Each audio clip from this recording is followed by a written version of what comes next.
নমস্কার বন্ধুরা, আজকের ভিডিওতে আমরা আলোচনা করব প্রাচীন ভারতের একটি গুরুত্বপূর্ণ সামাজিক ব্যবস্থা নিয়ে, যার নাম চতুর্বর্ণ ব্যবস্থা। অনেকে এটিকে জাতি ব্যবস্থা মনে করেন, কিন্তু আসলে এর মূল ধারণা ছিল সম্পূর্ণ ভিন্ন। চলুন জেনে নেই বিস্তারিত। চতুর্বর্ণ ব্যবস্থা হলো প্রাচীন ভারতের সমাজকে চারটি প্রধান বর্ণে ভাগ করার এক ব্যবস্থা।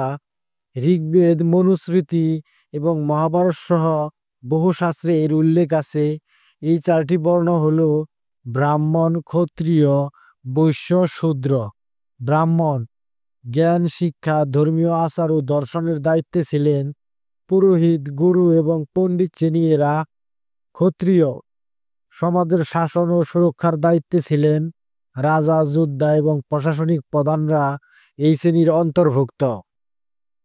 বৈশ্য ব্যবসা বাণিজ্য, কৃষি এবং অর্থনৈতিক কর্মকাণ্ড পরিচালনা করতে।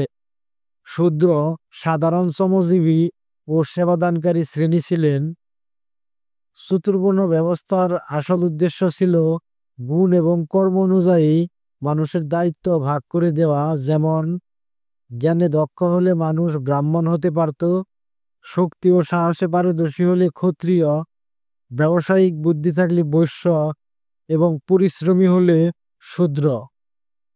তখন জন্ম নয়, যোগ্যতাই ছিল আসল মাপকাঠি।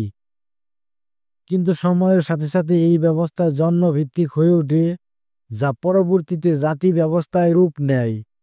এর ফলে সমাজে বৈষম্য, অস্পৃশ্যতা এবং উঁচু নিচু ভাবনার জন্ম হয়, যা প্রাচীন মূলনীতির সাথে একেবারেই মিল ছিল না। ভগবদ্গীতায় শ্রীকৃষ্ণ বলেছেন, চাতুর্বর্ণং ময়া সৃষ্টং গুণকর্ম বিভাগশ, অর্থাৎ চার বর্ণ সৃষ্টি হয়েছে মানুষের স্বভাব এবং কাজের ভিত্তিতে, জন্মের ভিত্তিতে নয়।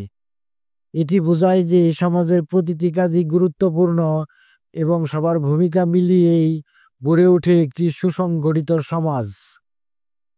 তাহলে বন্ধুরা, চতুর্বর্ণ ব্যবস্থা প্রথমে ছিল যোগ্যতা ভিত্তিক সামাজিক সংগঠন, কিন্তু পরবর্তীতে তা জন্মভিত্তিক জাতি ব্যবস্থায় পরিণত হয়ে যায়। আশা করি আজকের ভিডিও থেকে বিষয়টি আপনারা পরিষ্কারভাবে বুঝতে পেরেছেন। ভিডিওটি ভালো লাগলে লাইক, শেয়ার আর সাবস্ক্রাইব করতে ভুলবেন না। ধন্যবাদ সবাইকে।